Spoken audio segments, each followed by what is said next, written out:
Next question is announced Mr. Baker. Thank you, Mr. Speaker. I'd like to ask the candidates. Effectively, you're going through a recruitment process to join a team and be part of it for the next 5 years. Assuming that you're elected, you're going to be investing the next 5 years of your life in Ledgeco and Tynwald. What are the ways you will judge success at the end of your time in Ledgeco? How will you judge your success? Start with Mr. Furner. I would like to be recognised at the end of that 5 years as someone who has carried out what he said he would do in this interview.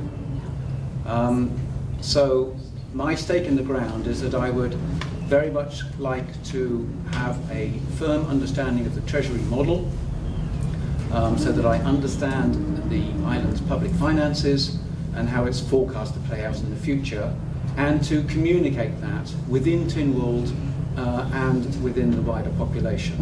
So personally, I would like to be recognised as someone who has contributed to that, done that, and be seen to have improved everyone's understanding of the island's finances. That is first and foremost what I ideally want to do. Of course, there are other things. I would like to have been recognised as someone who carried out a very good scrutiny role. Scrutiny of policy review, scrutiny of the implementation of legislation, scrutiny of the wording of the legislation. Because I feel that I am very well suited to doing those roles, and I would like to be able to demonstrate that I have done so, and the most rewarding thing is to have been recognised as having achieved that ambition. Thank you. Mr. Lord-Brennan. Well, for me, it would be that if I could play an active role within the boundaries of what an MLC does, and do so in a conscientious way, and be a resource, that's what I would have been happy to achieve. You know, I don't think it is for candidates in this role to come along and say, well, you know, I want to change this, that, and the other, and I've got all these big ideas. What you need to be able to do is, you know, get to the nitty-gritty of the work, which is look at the detail of the legislation, the implications. You make sure that you're carrying out your duties in a scrutiny committee or in a department, and being, you know, playing a role in Parliament. So there isn't.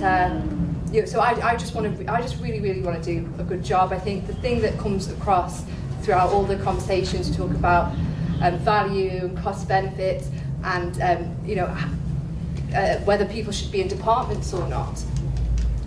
The common thread with all this is there is a huge amount to do. So I just want to play a role in that and contribute in that way as a resource and as a support, and doing a good job within the role as an MLC.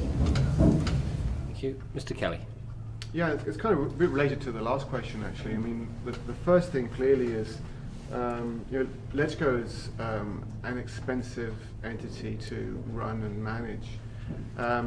So certainly in the eyes of the Keys and the eyes of the public, what I would like to see as far as my contribution is that if at the end of the 5-year period, both Keys and the public have a perception of Ledgeco as something that really adds value, really enhances decision making, then I think that will be a worthwhile objective for me.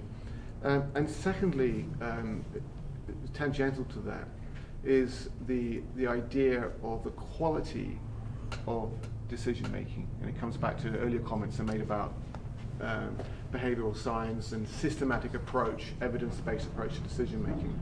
So if I've helped enhance the quality and the consistency of decision making, and if I've helped in the eyes of the public in particular, restore a view that Ledgeco is a valuable chamber and adds value, then I think those are two worthwhile objectives.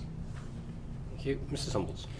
I would say in the same way that you would with any job role, you know, you pitch your sort of level of learning as you go along, I suppose, against the speed that you work and the accuracy in which you're working.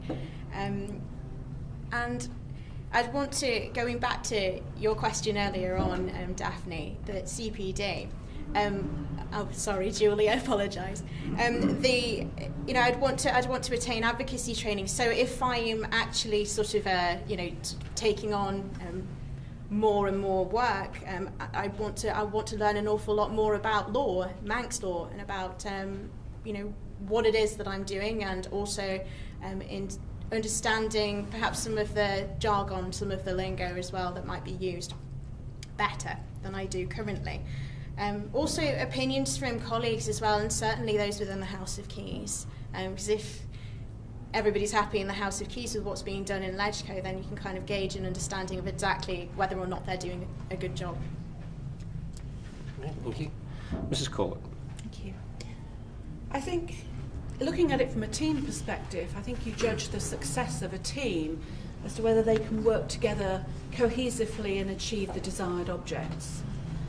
I think, given the MLC scrutiny role, there is an opportunity that colleagues may not always be in agreement. So from my perspective, I think I would judge success by the ability to stand by your principles, to work with colleagues, to achieve the desired object, but doing so in a professional way so that there is no upset, no awkwardness between members, and literally working together for the benefit of the island. That's how I would judge success. Thank you. Ms. Joughin. Very similar thoughts to Mrs. Corlett. My initial thoughts were, I'd like it to be said that I've been a very supportive member of the team that had made a valuable contribution. But I keep going back to the job description, so to speak, for the role, and it is a revising chamber. So I think for me, there's certainly existing legislation at the moment that I think is due for revision. I would like to undertake more research on that, and if I could draw to the attention of MHK's legislation that I believe needs to be updated to be fit for purpose for the 21st century, I think I would have achieved something positive at the end of the 5 years.